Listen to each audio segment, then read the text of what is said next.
नमस्कार, prime time में आपका स्वागत है और मैं हूं ललित खजूरिया। अमित शाह और नरेंद्र मोदी की चमचागिरी छोड़ें उमर साहब। पूरी सरकार केंद्र की चमचागिरी कर रही है। लोगों के मुद्दे जो हैं उसे हल करिए, चापलूसी छोड़िए। सड़क पर मैं आपके साथ आऊंगा। सिर्फ चार चार जिप्सियां लेने से, प्रोटोकॉल से सरकार नहीं चलती। कुछ इस तरह के अंदाज में विकार रसूल ने अपनी ही सरकार को घेर लिया। हालांकि कांग्रेस सरकार के बीच में नहीं है, लेकिन कांग्रेस बाहर से समर्थन दे रही है और इसी समर्थन से उमर अब्दुल्ला साहब की जो एनसी की सरकार है वो टिकी हुई है। लेकिन अब देख रहे हैं कि जैसे जैसे वक्त गुजर रहा है वैसे वैसे अदावत जो है दोनों की सामने आ रही है। और यह अदावत कोई नई नहीं है। विधानसभा के चुनावों में भी हमने देखा कि किस तरह से उमर अब्दुल्ला और विकार रसूल जो हैं वो आमने सामने हो गए थे। इसी पर चर्चा करेंगे कि क्या यह रणनीति के तहत हो रहा है या वाकई में विकार रसूल जो है वो खुन्नस निकाल रहे हैं, क्योंकि बनिहाल में बकायदा शिकस्त का सामना करना पड़ा था। इसी पर चर्चा करने के लिए हमारे साथ हमारे मेहमान जुड़ चुके हैं। हरबंस नगोकी जी, वरिष्ठ पत्रकार और जम्मू कश्मीर की राजनीति को बड़े करीब से देखा। सर, स्वागत है आपका। थैंक यू ललित जी, बहुत धन्यवाद। दिनेश सर हमारे साथ है। अपने मशहूर हैं कि किस तरह से मुखर होकर ये बोलते हैं और ना दाएं ना बाएं, सीधा स्ट्रेट। और मेरे सहयोगी नरेश शर्मा हमारे साथ है। सबसे पहले हरवंश सर, मैं आपके पास आऊंगा। ये रणनीति के तहत हो रहा है या वाकई दर्द जो है वो छलक गया और विकार जो है वो अब बदला लेना चाहते हैं? क्योंकि असेंबली जब चुनाव हुए थे तो फ्रेंडली अलायंस हो गया था एनसी का और कांग्रेस का, और रसूल साहब को बकायदा शिकस्त का सामना करना पड़ा था। पहले तो आपका बहुत बहुत धन्यवाद ललित खजूरिया जी, दो और साथी हमारे जो प्रजातंत्र के चौथे प्रहरी, उनके साथ मुझे आपने बैठने का मौका दिया।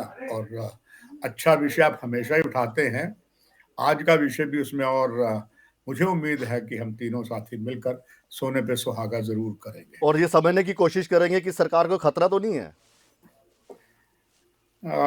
बिल्कुल ठीक है। जो आपने सर पहली जानकारी दर्शकों के लिए मांगनी चाहिए है, तो ये बात अनुभव के आधार पर जो आपने कही है, मैं उसे बिल्कुल सही मानता हूं। विकार रसूल ना तो रहे इधर के ना उधर के, अपने ही लोगों ने उन्हें हराया। और जहां तक वो बात कर रहे हैं नेशनल कॉन्फ्रेंस की, तो अक्सर कहा जाता है, और मेरे ये सभी साथी और आप भी जानते हैं कि जब ऐसा कार्यक्रम होता, मैं फिल्मी डायलॉग कुछ जरूर लाता हूँ। हाँ, तो मैं ये कहूंगा ललित जी कि एक बार फिल्म, वही वक्त फिल्म का डायलॉग, जिनके खुद शीशे के महल होते हैं, दूसरों पर पत्थर नहीं फेंकते। उन पर इतने पत्थर पड़ गए, वो क्या फेंके कि उनका क्या हाल हुआ। कांग्रेस वालों ने ना हराया, किसी और ने नहीं हराया, कांग्रेस वालों ने ही हराया। और वो अब जो कह रहे हैं, मैं समझता हूं कि जम्मू कश्मीर की राजनीति में उनके शब्द जो हैं वो कटाश बन जाएंगे, कोई सकारात्मक राजनीति में नहीं होंगे। तो दूसरी बात आपने साथ में मुझसे जाननी चाहिए, तो मुझे नहीं लगता है ललित जी किसी भी तरीके से सरकार को खतरा है, क्योंकि बहुत एक रणनीति के तहत ये काम चल रहा है। और ये भी तय है कि भारतीय जनता पार्टी और नेशनल कॉन्फ्रेंस का आपस में सामने गठजोड़ की संभावना कम है। ये अभी के संकेत मिल रहे हैं। मुझसे ज्यादा मेरे दोनों अनुभवी साथी भी हैं, वो भी इस कार्यक्रम का रंग चोखा करेंगे। जी दिनेश सर, किस तरह से लेंगे इस बयान को? क्या ये बयान व्यक्तिगत तौर पर देखा जाए तो खुन्नस निकालने वाला बयान है, या वाकई लग रहा है कि उमर अब्दुल्ला साहब जो हैं वो केंद्र के काफी नजदीक आ गए और शायद कांग्रेस को ये बर्दाश्त नहीं हो रहा? ललित जी, सबसे पहले आपका बहुत बहुत धन्यवाद। गोके जी को मेरी तरफ से नमस्कार, प्रणाम। वरिष्ठ हैं, बड़े, हमने बहुत कुछ सीखा है इनसे। हाँ नहीं, we are colleague sir, we are colleague, सब नरेश जी को बराबर है। भी थैंक यू, धन्यवाद बहुत बहुत नरेश जी। बात ललित जी ये है कि अगर हम 16 अगस्त 2024 की बात करें, तो मुझे लगता है कि जब असेंबली के चुनाव हुए तो सबसे ज्यादा अगर किसी को ह्यूमिलेट किया गया, वो वकार रसूल वानी को ह्यूमिलेट किया गया। क्योंकि चुनाव अनाउंस होने के वक्त उसी दिन इनको प्रदेश कांग्रेस कमेटी के अध्यक्ष पद से हटा दिया गया।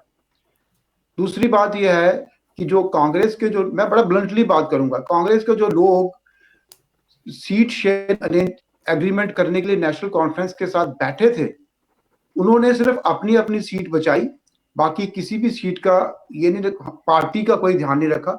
इसमें देखिए, बनिहाल से वकार रसूल वानी 2 बार चुनाव जीते हैं, 2008 में भी और 2014 में भी, और वो उस सीट पे नेशनल कांग्रेस के जो जो डिस्कशन में लोग बैठे थे, उन्होंने नेशनल कॉन्फ्रेंस के साथ फ्रेंडली कंटेस्ट पे मान गए। उस सीट को नेशनल कांग्रेस को असर्ट करना चाहिए था, वो सीट अपने जो फॉर्मर प्रेसिडेंट वकार रसूल वानी उनके लिए लेनी चाहिए थी। कांग्रेस की जो लीडरशिप थी उसने नहीं ली, क्योंकि जो बातचीत करने बैठे थे उन सबको सिर्फ अपनी अपनी सीट की फिक्र थी कि हम अपनी सीट ले लें, बाकी पार्टी भाड़ में जाए। आपने देखा होगा किस तरह से कुछ जम्मू डिस्ट्रिक्ट और सांबा डिस्ट्रिक्ट की सीट्स भी कांग्रेस ने नेशनल कॉन्फ्रेंस को दे दी, जबकि वहां नेशनल कॉन्फ्रेंस का कोई आधार नहीं था। ये अलग बात है। अब उनके वक्तव्य पे आते हैं, जो उन्होंने वक्तव्य दिया, जो आज वो स्टेटमेंट दी है, ये एक वो अपनी खुन्नस निकाल रहे हैं। ललित जी, मैं आपकी बात को पूरा इंडोर्स करता हूं, क्योंकि उनको पूरी तरह से पार्टी ने भी साइडलाइन कर दिया है जी। और नेशनल कॉन्फ्रेंस ने उनको हरा दिया। आपने पिछले दिनों देखा होगा कि रामबन में जो ये हमारी रियासत हमारा हक एक कैंपेन शुरू की है प्रदेश कांग्रेस कमेटी के अध्यक्ष तारिक हमीद करा ने, तो रामबन में जो कार्यक्रम हुआ उसमें भी वकार रसूल वानी शामिल नहीं हुए, जबकि रामबन उनका होम डिस्ट्रिक्ट है। इसलिए पार्टी में तो ऑलरेडी वो साइडलाइन है। अब उनको लगता है कि यही मौका है कि वो इस तरह के वक्तव्य देकर अपने आप को मतलब रेलिवेंस में रखें, अपना रेलिवेंस रखें कि मैं भी एक लीडर हूं, मैं लोगों के लिए, लोगों की जो मतलब विशेष और एस्पिरेशंस पे बात लेकिन करूंगा। वाकई इनको ह्यूमिलेट बड़ा किया गया था, सही कह रहे हैं आप, क्योंकि जिस तरह से उमर अब्दुल्ला साहब ने कहा था कि ये इस लायक भी नहीं कि चुनावों के बीच में ही कांग्रेस ने अपना प्रदेश अध्यक्ष जो है वो बदल दिया, यानी कि ये असमर्थ है, इनमें किसी तरह की कोई योग्यता नहीं है। नरेश, इस बयान को क्या इस तरीके से हम देखें कि जिस तरह से दिनेश सर ने कहा, एक तो फ्रेंडली अलायंस, जबकि आपका प्री पोल अलायंस था, और ये फ्रेंडली अलायंस का मुझे समझ में नहीं आया, और वकार रसूल के खिलाफ जिस तरह से कैंपेन की, अब वकार रसूल को भी मौका मिल गया कि भाई साहब जनता हमसे भी पूछ रही है, भले ही हम सरकार में ना हो लेकिन समर्थन तो हम दे रहे हैं ना। बिल्कुल बिल्कुल ललित जी, देखिए पहले बात थोड़ा मैं पीछे जाता हूं। जहां तक कि बनिहाल कॉन्स्टिट्यूएंसी की बात है, वकार रसूल वानी वहां पर 2 बार असेंबली की जो नुमाइंदगी है वो कर चुके हैं, 2 बार उन्होंने चुनाव जीता था, और इस वजह से वो चाहते थे कि तीसरी बार भी वो वहां से विधायक चुनकर आए, और जो अलायंस बना था असेंबली इलेक्शन में कांग्रेस और नेशनल कॉन्फ्रेंस का, वो अलायंस उनको जीत हासिल करने में मदद करे। लेकिन वहां पर फ्रेंडली कॉन्टेस्ट हुआ, अलायंस होने के बावजूद भी नेशनल कॉन्फ्रेंस ने वहां पर अपना कैंडिडेट उतारा और जीत हासिल की। तो ये बात कहीं ना कहीं नागवार गुजरी है वकार रसूल वानी साहब को, क्योंकि चुनावों के दौरान भी जो नोकझोंक थी नेशनल कॉन्फ्रेंस को लेकर और उमर अब्दुल्ला को लेकर भी उन्होंने खुलकर बयानबाजी की थी। यहां तक कि उन्होंने ये कहा था कि नेशनल कॉन्फ्रेंस के लाल झंडे का जो रंग है जो लोगों के खून से रंगा हुआ है, यानी कि खुलकर बयानबाजी सीधा उमर अब्दुल्ला के अगेंस्ट और नेशनल कॉन्फ्रेंस के अगेंस्ट हुई थी। वहीं उमर अब्दुल्ला ने भी, जैसा कि आपने बताया कि उनको कहा था कि कुछ लीडर रहते हैं जो पार्टी के अध्यक्ष हैं, लेकिन वो ठीक इलेक्शन से पहले उनको हटाया गया, वो सही तरीके से पार्टी का जो अध्यक्ष पद था वो नहीं संभाल पा रहे हैं, जिसकी वजह से उनको हटाया गया। तो दूसरा, जैसा कि नगोखे सर ने ये बात कही कि ना उधर के रहे ना उधर के, तो वकार रसूल वानी जब खुलकर नेशनल कॉन्फ्रेंस और उमर अब्दुल्ला का विरोध कर रहे थे, तो ये बात कांग्रेस के ही कुछ नेताओं को नागवार गुजरी। कांग्रेस के कई बड़े नेता इस बात से खफा थे कि वकार रसूल वानी आखिरकार क्यों ये उमर अब्दुल्ला का विरोध कर रहे हैं, क्योंकि उनके साथ तो अलायंस है और अलायंस में ही दोनों पार्टियां जनता के बीच में गई हैं, चुनाव जीतने की कोशिश कर रही हैं। लेकिन वकार रसूल वानी ने इस बात की जरा भी परवाह नहीं की, खुलकर वो बोले। तो कांग्रेस के कई नेता ही खुद वकार रसूल वानी साहब के अगेंस्ट हो गए थे, और जिसकी वजह से वो पार्टी में ही साइडलाइन हो गए हैं। और अब वकार रसूल वानी के पास खोने के लिए कुछ भी नहीं है। पार्टी एक तरफ, अगर पार्टी की बात करें, कांग्रेस की बात करें, तो कांग्रेस में जब तारिक हमीद करा को जब कमान सौंपी गई, तो उसके बाद वो बिल्कुल ही साइडलाइन में हो गया। अभी उनके पास कुछ भी खेलने के लिए नहीं है। तो जाहिर सी बात है, अब वो खुलकर निशाना साध रहे हैं उमर अब्दुल्ला के ऊपर। जी, और ठीक ठीक जो ठीक। पार्टी के जो नेता है उनके पास भी इस बात का कोई कोई तुक बनता नहीं है कि वो विकार रसूल वानी को कहें कि भैया आप गलत बोल रहे हैं, ठीक क्योंकि है कहीं ना कहीं विकार नवोके रसूल साहब, वानी। मैं आपके पास आऊंगा। ये कहना कि तारीफें करना बंद कर दीजिए, चमचागिरी छोड़िए, सड़क पर उतरिए, इसके मायने क्या है? क्या ये जो केंद्र की और इन दोनों की नजदीकियां, एनसी की नजदीकियां बढ़ रही हैं इस कारण, या फिर वकार रसूल जिस तरह से नरेश जी कह रहे हैं कि उनके पास खोने के लिए कुछ नहीं है, क्योंकि जम्मू कश्मीर की कांग्रेस से वो अलग थलग है, और दिल्ली में अब ये बता रहे हैं कि देखिए ये जो गठबंधन है वो सही नहीं चल रहा, और कांग्रेस जो है वो इन चीजों का विरोध नहीं कर रही। भाई जी, आप सही दिशा की ओर इस कार्यक्रम को आगे बढ़ा रहे हैं। तो जो जानकारी आपने मांगी तो उसमें इतने ही मैं शब्द कहूंगा। बहुत अच्छे मेरे दोस्त भी हैं विकार रसूल साहब, मगर वो कहावत याथार्थ कर रहे हैं, खियास खिसियानी बिल्ली बिल्ली। खंबा नोचे। और इससे कांग्रेस जो थोड़ी बहुत बची है उसको भी और ज्यादा नुकसान होगा। बनी बात है, जिस तरीके से उमर अब्दुल्ला इस वक्त सरकार चला रहे हैं, उनके दिल से पूछे। कहा जाता है ना, जिस तन लागे वो तन जाने, और लागे तो पीर पर आई।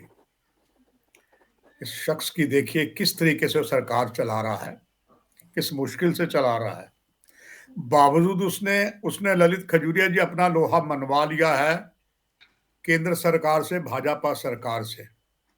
आप वो दिन याद करिए कि जब आदरणीय प्रधानमंत्री ने प्रजातंत्र के सबसे बड़े मंदिर लोकसभा में कहा था, जब कहा धारा 370 हटाई गई, बहुत से सवाल उठे, सर आपने उमर को क्यों अरेस्ट किया? आप वो शब्द याद करिए, उन्होंने कहा था मैं उमर की पावर को जानता हूं, उनके शब्दों में ताकत है।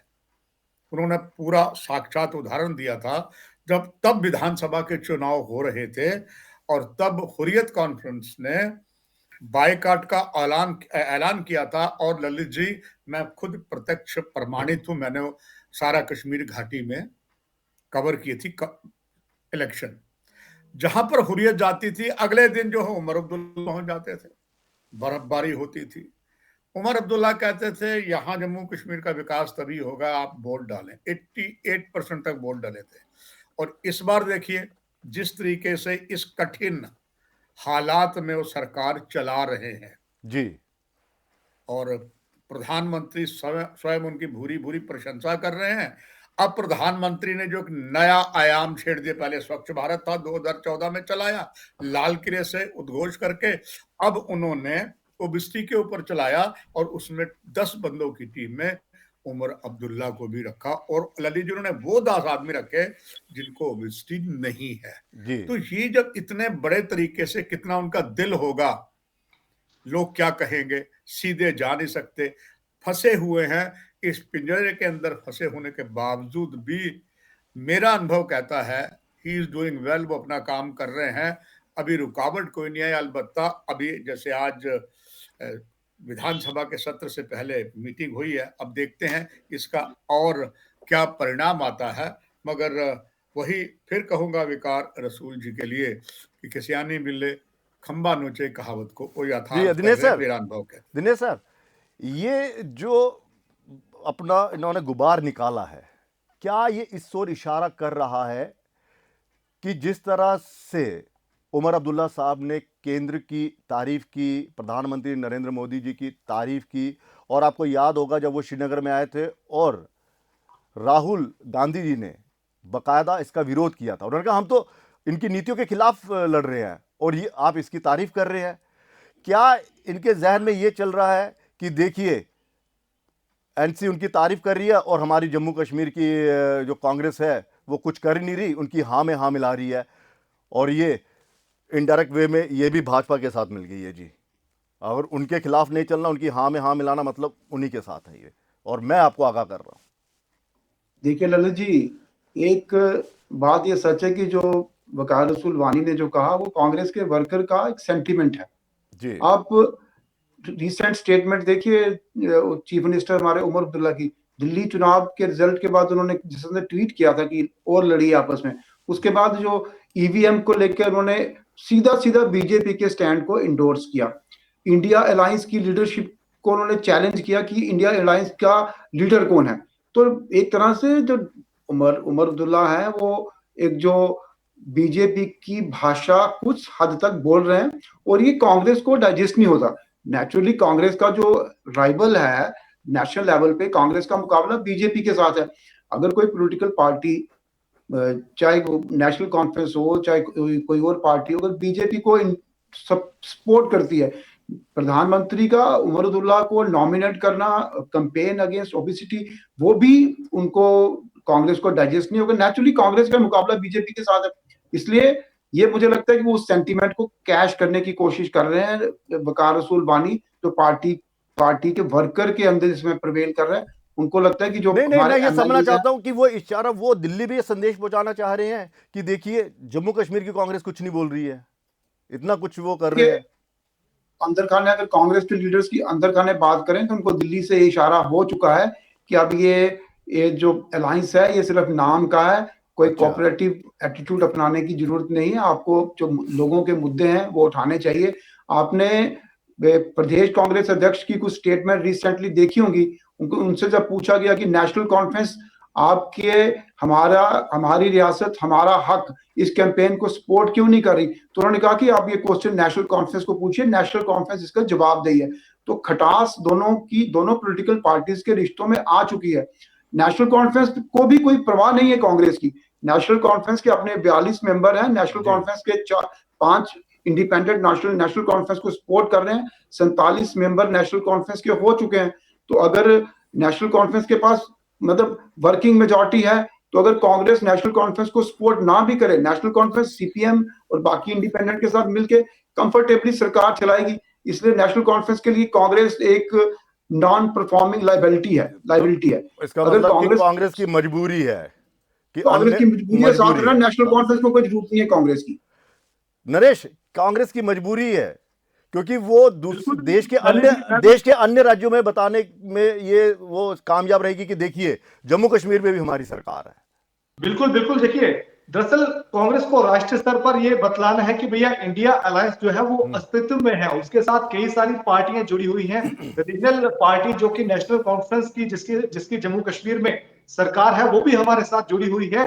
तो कहीं ना कहीं कांग्रेस को जरूरत है नेशनल कॉन्फ्रेंस की, ना कि नेशनल कॉन्फ्रेंस की, क्योंकि नेशनल कॉन्फ्रेंस की अगर बात करें तो ऑलरेडी उसके पास जम्मू कश्मीर में जो संख्या है वो पर्याप्त है, उसके पास कई सारे निर्दलियों का भी समर्थन है, उसके पास दूसरी छोटी पार्टी है, सीपीएम जैसी पार्टियों के साथ है, और वो पूरी तरह से कंफर्टेबल जोन में है नेशनल कॉन्फ्रेंस। लेकिन अगर मान लीजिए अगर नेशनल कॉन्फ्रेंस अगर इंडिया अलायंस से अलग होती है तो राष्ट्रीय स्तर पर भी इसका जो संदेश जाएगा उससे कांग्रेस कहीं ना कहीं असहज महसूस करेगी। इसलिए कांग्रेस चाहकर भी खुलकर विरोध नहीं करती। रही बात वकार रसूल वानी की, उमर अब्दुल्ला को टारगेट करने की, तो उनके इस बयान को मैं नहीं मानता निजी तौर पर कि ये पार्टी का बयान है, क्योंकि पार्टी के जो दूसरे नेता है, जो पार्टी के जो ऑफिशियल स्पोक्स पर्सन है जम्मू कश्मीर के, या फिर जो प्रदेश अध्यक्ष हैं, वो तो काफी सोच समझकर या नपातोला बयान देते हैं। सिवाय वकार रसूल वानी ही है जो खुलकर बोल रहे हैं, खुलकर वो उमर अब्दुल्ला को टारगेट कर रहे हैं। दूसरा कोई भी बड़ा नेता कांग्रेस का जिसके पास कोई आधिकारिक ओहदा है वो खुलकर नेशनल कॉन्फ्रेंस का विरोध नहीं कर रहा, नेशनल ना कि उमर अब्दुल्ला का विरोध भी नहीं कर रहा। तो कांग्रेस की मजबूरी है राष्ट्रीय स्तर पर यह संदेश देना है कि भैया उत्तर प्रदेश में हमारे साथ अखिलेश यादव है, दूसरी राज्यों में भी हमारे साथ बड़े बड़े अलायंस हैं, और अगर नेशनल कॉन्फ्रेंस बनी रहती है इंडिया अलायंस के साथ तो ये एक इंडिया अलायंस के अस्तित्व के लिए अच्छा है। और अगर नेशनल कॉन्फ्रेंस हट जाती है, जैसा कि दिनेश सर बता रहे थे कि जब दिल्ली का जब चुनाव नतीजे जब आते हैं तो उमर अब्दुल्ला खुलकर कह रहे हैं कि और लड़िए, और दूसरी भी रीजनल पार्टियां कांग्रेस पर ही निशाना साधती हैं कि भैया आप में इतनी कुव्वत नहीं है कि आप ठीक दिल्ली ठीक जैसे ठीक, तो यानी कि में ये एक सीट भी विकार रसूल का राजधानी में नहीं एक ले पा रहे हैं। अपना निजी बयान है। दिनेश सर, मैं आपके पास आऊंगा। एक तरफ उमर अब्दुल्ला साहब की निंदा करना, चमचागिरी जैसे शब्दों का इस्तेमाल करना उनके लिए, और दूसरी तरफ आगा रहुल्ला की तारीफ करना, कह रहे हैं कि संसद में वो बहुत अच्छा रिप्रेजेंट कर रहे हैं, बहुत अच्छा वो काम कर रहे हैं और लोगों के मुद्दे उठा रहे हैं, इसे कहते हैं। क्या उनकी तारीफ करना ये बता रहा है कि कहीं ना कहीं रिफ्ट डालने की कोशिश की जा रही है कि यहाँ से इनकी हम निंदा करेंगे, वहाँ से उनकी तारीफ करेंगे, और वैसे भी आमने सामने हैं दोनों नेता, मतलब राहुला साहब भी और उमर अब्दुल्ला साहब भी, फायदा लेने देखिए की। जैसे, नहीं मैं नरेश जी की बात को थोड़ा आगे बढ़ाता हूँ। जैसे नरेश जी ने कहा ना कि सिर्फ यही नेशनल कॉन्फ्रेंस को डायरेक्ट अटैक कर रहे हैं क्योंकि इनके पास कोई ओहदा नहीं है, कोई बिल्कुल रिस्पॉन्सिबिलिटी नहीं बिल्कुल। है ऑफिशियली। तो अभी जो है एक कांग्रेस जो है इस कोलिशन का पार्टनर है। चाहे नेशनल कॉन्फ्रेंस ने ह्यूमिलेट किया है कांग्रेस को उन्होंने किसी बात पे कंसल्ट ही नहीं करती कांग्रेस कभी। अब कल जो उनकी लेजिस्लेटिव पार्टी की मीटिंग होगी परसों, उसमें देखते हैं कांग्रेस को बुलाते हैं या नहीं बुलाते हैं। अदरवाइज कांग्रेस तो उन्होंने साइडलाइन कर दिया है। लेकिन ये ठीक बात है कि सिर्फ विकार रसूल वानी ही अटैक कर रहे हैं क्योंकि उनके पास कोई ओहदा नहीं है। दूसरा वो अपनी खुन्नस निकाल रहे हैं, उनको जी नेशनल कॉन्फ्रेंस नहीं हराया बनिहाल सीट से। तो जहां जैसे आपने कहा कि वो इस मौके की तलाश में है, वो उन पॉइंट्स को हाईलाइट कर रहे हैं जिसपे लोगों के सेंटीमेंट जुड़े हैं। जैसे अगर राहुल्ला की बात करें, उन्होंने 370 पे बात की, बाकी उन्होंने रिजर्वेशन की बात कर रहे हैं, स्टेटहुड की बात कर रहे हैं। तो ये सेंटीमेंट कुछ कश्मीर घाटी में अभी प्रिवेल करता है। तो विकार रसूल वानी को लगता है कि वो राहुल्ला के स्टैंड को इंडोर्स करके वो इस सेंटीमेंट को अपनी कॉन्स्टिट्यूंसी में भी इनकैश करने की कोशिश करें और नेशनल कॉन्फ्रेंस को डायरेक्टली और इनडायरेक्टली कॉर्नर करने की कोशिश करें। जी। चलिए सर, हरवंश सर, आखिरी, क्या, चलिए किसी तरह का कोई खतरा तो नहीं है, ठीक है, ये मानकर चलते हैं हम, सरकार को कोई खतरा नहीं है, लेकिन फिर भी इस तरह से खुलेआम अदावत दिखाना, या आप अपनी सरकार के मुख्यमंत्री को बदनाम कर रहे हैं, चापलूसी जैसे शब्दों का, चमचागिरी जैसे शब्दों का आप इस्तेमाल कर रहे हैं उनके लिए, क्या ये सोची समझी रणनीति है कि लोगों के मुद्दे ना उठाएं और जनता इसी पर चर्चा करती रहे और दूसरी पार्टियां भी इसी पर चर्चा करती रहे? यानी कि मेरा अपना व्यक्तिगत जो पत्रकारिता का अनुभव यहाँ का है वो यही है कि ये जो भी कर रहे हैं ये उल्टे इन्हीं को ही नुकसान देगा, यानी कि अपने ही पाँव में कुल्हाड़ी मार रहे हैं और यही निकल के बाहर आएगा। कहीं क्योंकि सुपारी तो नहीं ले ली, बड़े-बड़े, कहीं सुपारी तो नहीं ले ली विकार साहब हाँ, ने? तो उसमें ललित जी तो बात ये है। दूसरी ललित जी बात है कि आप कहें कि उमर अब्दुल्ला बहुत अच्छे इंसान है कि रात को पूरी नींद ले पा रहे होंगे। मैं उनके पास तो नहीं होता हूं, मगर अनुभव लगता है उसका। देखिए उस शख्स का किस तरीके से चल रहा है। इतने बड़ी मगरमच्छ है ये भारतीय जनता पार्टी। प्रियंका जी ने क्या कहा था पार्लियामेंट में, आपके पास कौन सी वॉशिंग मशीन है, आप डालते हैं निकाल लेते हैं। किसको छोड़ा ललित जी? देश में जहां जहां पार्टी मेरे बचा क्या, पंजाब, वहां पूरी कोशिश है, मैं जल्दी समाप्त कर दूंगा। जी जी, बिहार के अंदर आज तक बिहार में भारतीय जनता पार्टी की सरकार नहीं बनी बिल्कुल बिल्कुल, और नीतीश पूरी जी के सहारे कोशिश रहे। है इनकी कि वहां पर भारतीय जनता पार्टी सरकार बने। आज बहुत चेंज भी हुआ है, मगर वहां भी एक से एक धुरंधर है। जहां लालू है वहां नीतीश है, मगर भाजपा को कम नहीं समझे। जी भाजपा समझ रही है कि हम डायरेक्टली अगर हाथ मिलाएंगे तो वही हाल होगा जो मुफ्ती मोहम्मद साहब, उस जैसा लीडर मैं समझता हूँ, बहुत सम्मान करता हूँ मैं, आज वो स्वर्ग में है, मुफ्ती मोहम्मद सैयद का। Hats off that man, a great politician. मगर उन्होंने किस तरीके से चलाया ललित जी, नहीं चल पाए। चलिए ठीक और है। उसी का खामियाजा विधानसभा में वो जो एक नई बेटी आगे आई इल्तजा, वो मार खा गई, महबूबा मार खा गई। तो ये भाजपा की नीति बड़ी तगड़ी है। इसमें काबिले तारीफ अगर हैं तो उमर अब्दुल्ला है, कैसे चल उन्हें पता भी है। इसीलिए अगर हमारे जम्मू कश्मीर के लिए ललित जी कुछ विकास करना है, कुछ करना, हुआ कुछ नहीं। जो 10 साल में पहले हुआ वही हुआ। अभी जो बयान देखे आप, हम सब मिलके कर रहे हैं कि फर्क कोई नहीं पड़ा, ढाक के 3 बात ही हैं। पंजाबी में कहावत है, बुढ़ी वो कुड़ी हुई फिर त्रै दियां त्रै। कोई विकास काम नहीं हुआ है, अभी भी नहीं हुआ और होगा भी नहीं, जो हालात हैं। मगर प्रजातांत्रिक सरकार तो है। उमर अब्दुल्ला के ठीक है लिए भी सर, सब कांटों की डगर है। ठीक है, मेरा इतना ही कहना है। ठीक है। दिनेश सर, आप किस तरह से देखते हैं, समाप्त करें, किस तरह से देखते हैं इस बयान को कि अपनी फुटेज लेने के लिए सब कुछ हो रहा है, या फिर वो दिल्ली को आगाह कर रहा है कि देखिए मैं ईमानदार हूं, बाकी ऐसे ही हैं? देखिए वो जैसे आपने शुरू में अपने इंट्रो में कहा, वो अपनी खुन्नस निकाल रहे हैं। उनको लगता है कि नेशनल कॉन्फ्रेंस ने मुझे हराया और कांग्रेस ने मुझे ह्यूमिलेट किया। आप भी ललित जानते हैं कि जो विकार रसूल वानी बेसिकली ये गुलाम नबी आजाद के सबसे लॉयल आदमी थे। उन्होंने अपने जो पॉलिटिकल मेंटर है उसको छोड़ के पार्टी का अध्यक्ष बनना स्वीकार किया, लेकिन बाद में पार्टी ने उनको ह्यूमिलेट किया। तो उनको लगता है कि मैं ये बयान देके नेशनल कॉन्फ्रेंस को भी टारगेट करूंगा और कांग्रेस को भी कॉर्नर करूंगा। वो एक तीर से दो निशाने कर रहे हैं। चलिए नरेश, क्या कहेंगे आप? बिल्कुल, देखिए ललित जी, विकार रसूल वानी को ये लग रहा है कि भैया कांग्रेस में तो कोई लीडर है नहीं, ये खुलकर बेबाकी से बोल रहा है, तो कहीं ना कहीं कांग्रेस की तरफ से जनता की नुमाइंदगी मैं ही अच्छे तरीके से कर लूं, उनके पास खुला मैदान है, तो वो उस मैदान जो उनके पास खुला मिला हुआ है उसका भरपूर इस्तेमाल करना चाहते हैं, क्योंकि उसके पास, जैसा कि मैंने पहले कहा, खोने के लिए कुछ है नहीं। अपनी सीट जीतने की हर कोई कोशिश करता है, और अगर उनकी अपनी ही सीट वो खो चुके हैं तो फिर जाहिर सी बात है इससे बड़ा कुछ नुकसान उनको कोई हो नहीं सकता। रही चलिए, बात प्रदेश अध्यक्ष पद, वो भी उनसे छीन लिया गया है, विधायक बनने की कोशिश थी वो भी नहीं बन पाए, तो जाहिर सी बात है खुलकर वो बेबाकी से बोलेंगे, और वो बोल रहे हैं। चलिए, आप तीनों मेहमानों का बहुत बहुत शुक्रिया। तो कुल मिलाकर ये है कि विकार रसूल के पास खोने के लिए कुछ नहीं है, और जिस तरह से वो बेबाकी से बयान दे रहे हैं उससे ऐसा लगता है कि कांग्रेस और एनसी जो है उसके बीच में कुछ दूरियां, हालांकि ऑफिशियल कोई स्टेटमेंट नहीं आया, लेकिन फिर भी कांग्रेस के पूर्व प्रदेश अध्यक्ष है जम्मू कश्मीर के रह चुके हैं ये, अगर उनका ये बयान आता है तो कहीं ना कहीं मायने रखता है। लेकिन सवाल फिर वही, क्या वाकई में उमर अब्दुल्ला साहब चमचागिरी कर रहे हैं? ये एक बहुत बड़ा सवाल है। आप देख रहे हैं कि एनसी की तरफ से क्या जवाब आता है या कांग्रेस के अन्य नेताओं की तरफ से क्या जवाब आता है, ये इस पर सबकी निगाहें रहेंगी। फिलहाल इजाजत दीजिए, नमस्कार।